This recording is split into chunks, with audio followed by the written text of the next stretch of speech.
আসসালামু আলাইকুম। আশা করছি সকলে ভালো আছেন। আপনাদের দোয়ায় এবং আল্লাহর রহমতে আমিও ভালো আছি। আজকে খুব ইম্পর্টেন্ট এবং খুবই গুরুত্বপূর্ণ একটা বিষয় নিয়ে কথা বলতে চাই। সেটা হচ্ছে যে আইবিএস বা ইরিটেবল বাউল সিনড্রোম।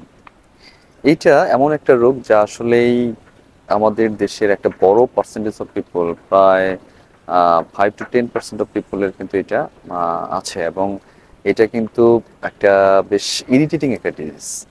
এবং বলা হয়ে থাকে যে ইরিটেবল বাউল সিনড্রোম যে সমস্যাটা, এটা কিন্তু মনোদৈহিক সমস্যা, অর্থাৎ আপনি যখনই স্ট্রেসে থাকবেন, মানসিক দুশ্চিন্তার মধ্যে থাকবেন, তখন এই রোগটা বেড়ে যায়। অনেকেই আমরা জানি এটাতে আসলে কি হয়। এটাতে যেটা হয় যে ক্র্যাম্পিং অ্যাবডোমিনাল পেইন হয়, অর্থাৎ পেটে ব্যথা হয়, এবং এরপর টয়লেট চাপে। অনেকের ক্ষেত্রে কিন্তু এটা ডায়রিয়া হয়, অনেকের ক্ষেত্রে কনস্টিপেশন হয়, অর্থাৎ কোষ্ঠকাঠিন্য হয়। এবং আহ, এটা কিন্তু ফেজ বাই ফেজ আসে, মানে একবার ডায়রিয়া হচ্ছে, একবার কোষ্ঠকাঠিন্য হচ্ছে, কারো কারো ডায়রিয়াটা বেশি হয়, কারো কোষ্ঠকাঠিন্য বেশি হয়। এবং সবচেয়ে ইম্পর্টেন্ট যেটা, সেটা হচ্ছে এটা খাবারের সাথে রিলেটেড। কিছু খাবার আছে যেটাতে এই রোগটা বেশি হয়ে থাকে, সেগুলো হচ্ছে অনেকের কিন্তু শাক জাতীয় খাবার এটা বেশি হয়। কারো কারো ক্ষেত্রে এটা দেখা যায় যে যে বেকারি যে প্রোডাক্টগুলো আছে, অর্থাৎ যেগুলা পাউরুটি, চানাচুর, এই জাতীয় যে খাবারগুলো আছে, এগুলো তো অনেকের বেশি হয়। এবং আরো একটা খাবারে হয়, সেটা হচ্ছে যে ল্যাকটোস, যে খাবারটাতে আসলে দুধ এবং দুধ জাতীয় খাবার অনেকে বেশি হয়ে থাকে।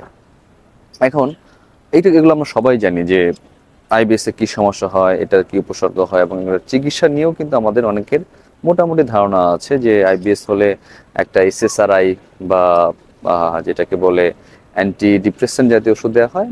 যাদের ডায়রিয়া থাকে তাদের অ্যান্টি মোটিলিটি এজেন্ট দেয়, এবং যাদের কনস্টিপেশন থাকে তাদের মোটামুটি পায়খানা ক্লিয়ার করে ওষুধ দেওয়া হয়। এটা হচ্ছে মোটা দাগের কথা। কিন্তু কিন্তু আমি যে বিষয়টা নিয়ে আজকে কনসার্ন, সেটা হচ্ছে যে কখন আপনার আইবিএস হওয়ার পরে আপনি ওয়ার্নিং সাইন কি, বা আপনি কখন ওয়ার্ন হয়ে যাবেন, বা কখন আপনি আপনার ডাক্তারের পরামর্শ নেওয়া উচিত।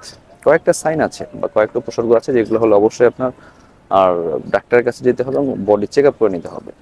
সে ওয়ার্নিং সাইনগুলো আমি এখন বলবো। 1 নম্বর ওয়ার্নিং সাইন, আপনার যদি বয়স 50 ক্রস করে যায়, দেখা গেলো আপনার বয়স 50 পার হয়ে গেছে, কিন্তু আপনার ইরিটেবল বাউল সিনড্রোমটা রিকারেন্ট হচ্ছে, বারবার হচ্ছে, তখন কিন্তু আপনার একজন গ্যাস্ট্রোএন্টারোলজিস্টে দেখাতে হবে এবং প্রয়োজনে কোলোনোস্কোপি করে নিতে হবে।